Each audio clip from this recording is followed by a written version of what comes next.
থেকে কাল জুলাই অভ্যুত্থানের ঘোষণাপত্রের পূর্ব ঘোষিত কর্মসূচি নিয়ে বৈঠকে বসেছে বৈষম্য বিরোধী ছাত্র আন্দোলন। বাংলা মোটরে সংগঠনটির কেন্দ্রীয় কার্যালয়ে এই বৈঠক চলছে। সরকারের ঘোষণার পর তা বাতিল করা হতে পারে। এর আগে 31 ডিসেম্বর কেন্দ্রীয় শহীদ মিনার থেকে জুলাই অভ্যুত্থানের ঘোষণাপত্র দেওয়ার সিদ্ধান্ত নেয় বৈষম্য বিরোধী ছাত্র আন্দোলন, যার খসড়ার প্রেক্ষাপটে বলা হয় 1972 সংবিধান জাতির আকাঙ্ক্ষা বাস্তবায়ন করতে পারেনি। মার্শাল ল এবং সাংবিধানিক সংশোধনী রাষ্ট্রকে করেছে ক্রমশ দুর্বল। এর ফলে ভুলুণ্ঠিত হয়েছে নাগরিক অধিকার, সর্বক্ষেত্রে সৃষ্টি করা হয়েছে। সেখানে আগামীকাল বৈষম্য বিরোধী ছাত্র আন্দোলনের ব্যানারে একটি ঘোষণাপত্র দেওয়ার কথা রয়েছে। তো এই মুহূর্তে আমি রয়েছে কেন্দ্রীয় শহীদ মিনার, সেখানে আমি সবশেষ যে তথ্য আমি আপনাকে জানাতে পারি সেটা হলো এখানে ছোট করে আগামীকালকের যে অনুষ্ঠান সেটা প্রস্তুতি চলছে। তবে এর মধ্যে সরকারের পক্ষ থেকে একটি ঘোষণা দেওয়া হয়েছে।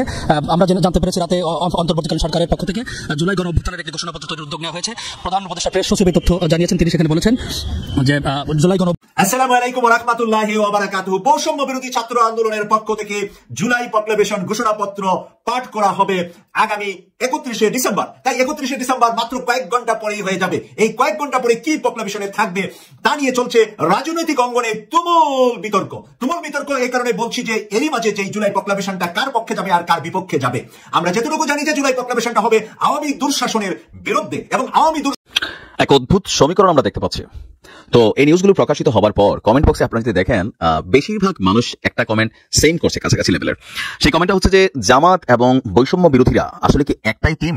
এখন এই প্রশ্নটার সপক্ষেও যে যুক্তিগুলো সামনে আসে যে আমরা যাদেরকে সমন্বয়ক হিসেবে চিনি তাদের অনেকেই আপনার কি বলা হয় যে জামাতের রাজনীতির সাথে কানেক্টেড ছিল। অনেকে ছাত্রলীগ করতে পারে, জামাতের সাথে তাদের অরিজিনাল টিমের সদস্য। আবার এই মুহূর্তে সরকার বিভিন্ন যে কমিশনগুলো, কেউ আমাদের অনেক ছাত্ররাও সংবিধান বাতিল করে দিতে চায়, নতুন সংবিধান করতে চায়।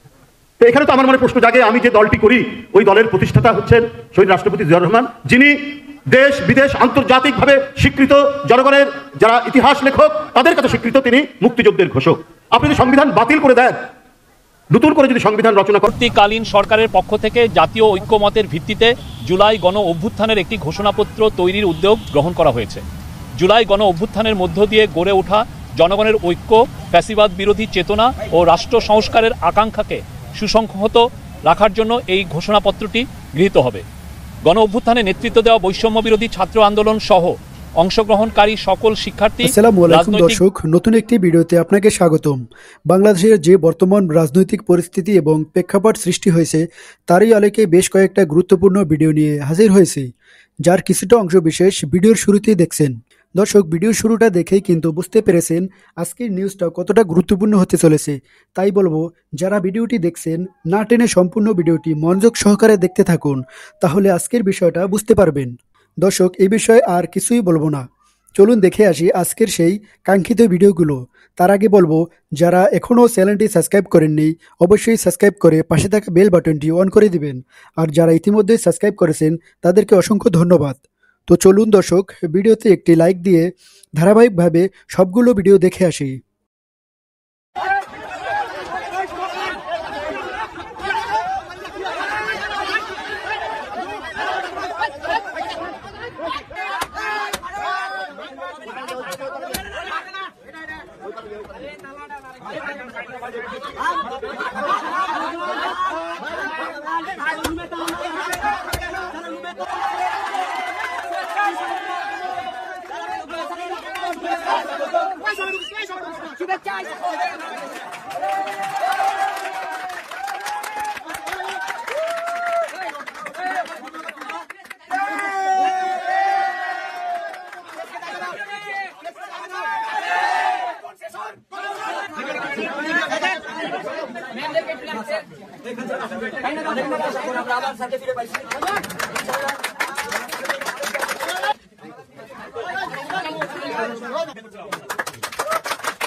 কমিশনের কাছে ছুটে নিয়ে দেবে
শুরু করব।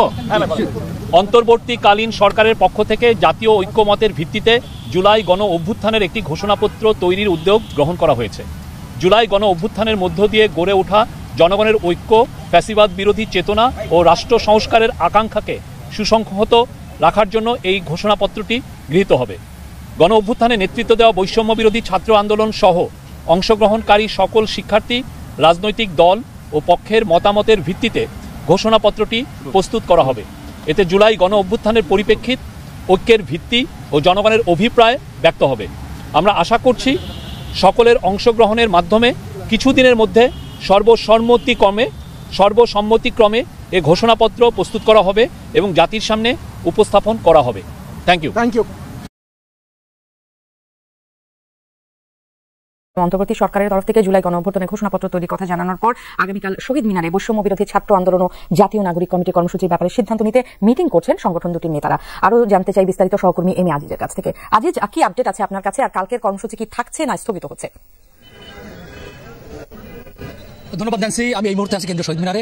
সেখানে আগামীকাল বৈষম্য বিরোধী ছাত্র আন্দোলনের ব্যানারে একটি ঘোষণাপত্র দেওয়ার কথা রয়েছে। তো এই মুহূর্তে আমি রয়েছে কেন্দ্রীয় শহীদ মিনার। সেখানে আমি সবশেষ যে তথ্য আমি আপনাকে জানাতে পারি সেটা হলো এখানে ছোট করে আগামীকালকের যে অনুষ্ঠান সেটা প্রস্তুতি চলছে। তবে এর মধ্যে সরকারের পক্ষ থেকে একটি ঘোষণা দেওয়া হয়েছে। আমরা জানতে পেরেছি রাতে অন্তর্বর্তীকালীন সরকারের পক্ষ থেকে জুলাই গণ অভ্যুত্থানের একটি ঘোষণাপত্র তৈরির উদ্যোগ নেওয়া হয়েছে। প্রধান উপদেষ্টা প্রেস সচিব এই তথ্য জানিয়েছেন। তিনি সেখানে বলেছেন যে জুলাই গণ অভ্যুত্থানের মধ্য দিয়ে গড়ে ওঠা জনগণের ঐক্য, ফ্যাসিবাদ বিরোধী চেতনা ও রাষ্ট্র সংস্কারের সুসংহত রাখার জন্য এই ঘোষণাপত্রটি গৃহীত হবে। শফিকুল আলম জানান যে গণঅভ্যুত্থানের নেতৃত্ব দেওয়া বৈষম্য বিরোধী ছাত্র আন্দোলন সহ অংশগ্রহণকারী সব শিক্ষার্থী, রাজনৈতিক দল ও পক্ষের মতামতের ভিত্তিতে ঘোষণাপত্রটি প্রস্তুত করা হবে। এতে জুলাই গণঅভ্যুত্থানের পরিপ্রেক্ষিত, ঐক্যের ভিত্তি ও জনগণের অভিপ্রায় ব্যক্ত হবে। শ্রীলঙ্কা আবারও রপ্তানিতে শীর্ষে।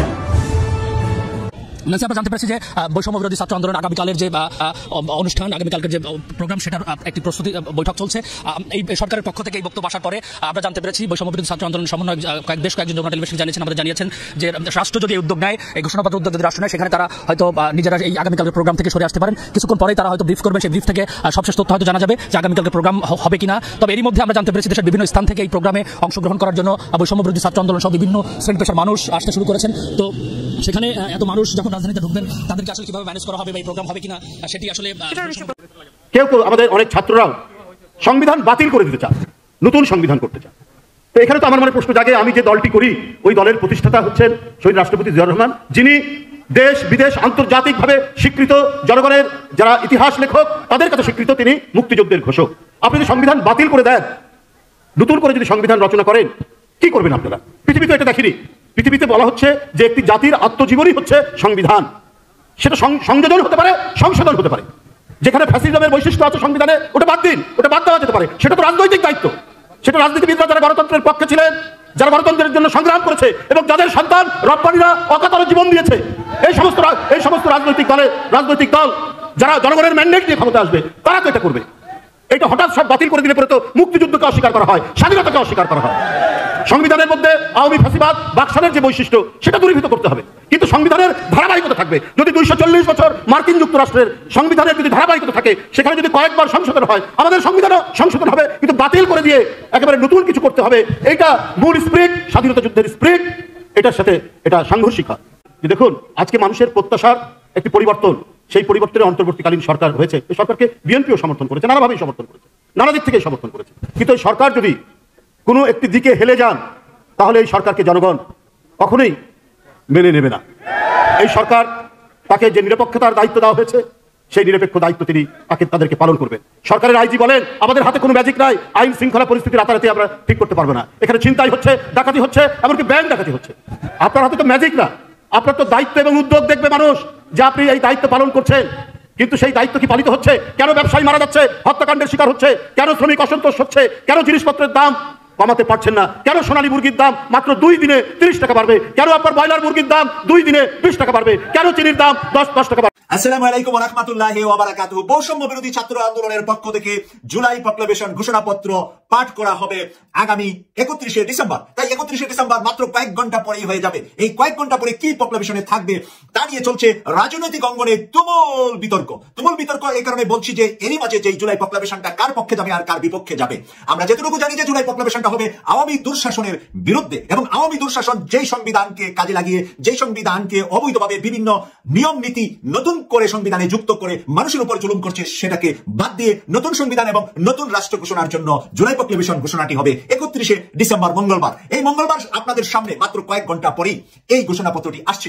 এর মাঝে আমরা দেখলাম যে বিএনপির পক্ষ থেকে রুহুল কবির রিজভী ভাইয়ের মতন একজন ছাত্র নেতা, রাজশাহী বিশ্ববিদ্যালয়ের তুখোর ছাত্র নেতা ছিলেন রুহুল কবির রিজভী। সেই রিজভী ভাই হঠাৎ করে জামাত শিবিরকে আক্রমণ করে বসলেন, বললেন 71-এ জামাতের কি চরিত্র ছিল, কি কাজ করেছিল সেটা জনগণ জানে। পাশাপাশি এটাও উনি উল্লেখ করলেন যে ছাত্র শিবিরের নামে একটা বদনাম আছে, বদনামটা সব জায়গায় বলা হয়, বাস্তবে আমি যেহেতু দেখি নাই, আপনারা কেউ দেখেছেন কিনা, আপনারা দেখে থাকলে কমেন্টস করে লিখবেন। সেটা হলো রক কাটে ছাত্র শিবির। এই কথাটা আবার রুহুল কবির রিজভী ভাই দীর্ঘ কয়েক যুগ পরে উনি ওনার মুখ থেকে প্রকাশ করলেন। আর এই প্রকাশের মাধ্যমে হয়ে গেল রাজনীতিতে তুমুল। রুহুল ভাইয়ের পক্ষে বিপক্ষে বিভিন্ন মন্তব্য, পক্ষেও আছে মন্তব্য, বিপক্ষেও আছে রুহুল কবির রিজভী ভাইয়ের নামে মন্তব্য। এই মন্তব্যের কারণে একই বিশ্ববিদ্যালয়, রুহুল কবির রিজভী ভাই যে বিশ্ববিদ্যালয়ের বিপি ছিলেন রাজশাহী বিশ্ববিদ্যালয়, সেই রাজশাহী বিশ্ববিদ্যালয়েরই প্রাক্তন ছাত্র শিবির সভাপতি, পরবর্তীতে উনি ছাত্র শিবিরের কেন্দ্রীয় সভাপতি, বর্তমানে জামাত ইসলামীর অ্যাসিস্ট্যান্ট সেক্রেটারি রফিকুল ইসলাম খান, উনি পাল্টা জবাব দিলেন, রুহুল কবির রিজভীকে স্মরণ করিয়ে দিলেন 18 সালে জামাতকে বাদ দিয়ে, জোটকে বাদ দিয়ে, মূল আপনাদের কাছের লোকদেরকে বাদ দিয়ে, ডক্টর কামাল হোসেন সহ কিছু বেঈমান গাদ্দারের পিছনে যে আপনারা গিয়েছিলেন, আমাদেরকে কোনো ধরনের পাত্তা না দিয়ে ক্ষমতায় চলে যাবেন, ভারত আপনাদেরকে লোভ দেখিয়েছিল, ওই লোভে পরে 18 সালে আপনারা নির্বাচনে গিয়েছিলেন, আমরা যেতে মানা করেছিলাম, এবং যাদেরকে সামনে রেখে আপনারা নির্বাচন করতে চেয়েছিলেন তাদের কাছে গিয়ে আপনারা মাত্র 6টি সিট পেয়েছিলেন।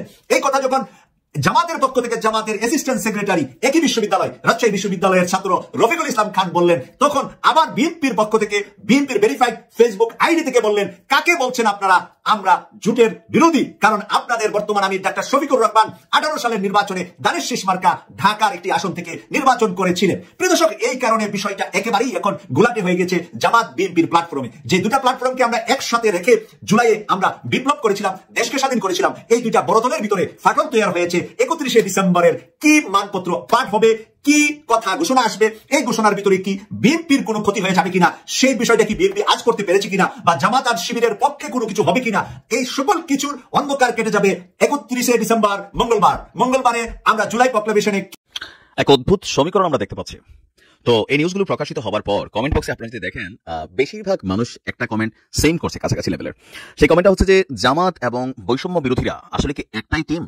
এখন এই প্রশ্নটার সপক্ষেও যে যুক্তিগুলো সামনে আসে, যে আমরা যাদেরকে সমন্বয়ক হিসেবে চিনি তাদের অনেকেই আপনার কি বলা হয় যে জামাতের রাজনীতির সাথে কানেক্টেড ছিল। অনেকে ছাত্রলীগ করতে পারে, জামাতের সাথে তাদের অরিজিনাল টিমের সদস্য। আবার এই মুহূর্তে সরকার বিভিন্ন যে কমিশনগুলো তৈরি করেছে, সংস্কার কমিশন, সেখানেও কিছু কিছু নেতারা আছেন ছাত্র, বা তারা জামাতেরই অতীতের বিভিন্ন সময়ের অথবা এবি পার্টির বিভিন্ন সদস্য, যাদেরকে আমরা দেখছি। তো এই কারণে অনেকে এটাকে মনে করছেন যে বৈষম্য বিরোধী প্ল্যাটফর্ম এটা আসলে জামাতের সরকারের মানে জামাতেরই একটা সি অথবা ডি টিম। আচ্ছা, যাই হোক, এখন এই বিষয়টা আরো আলোচনায় আসছে কেন?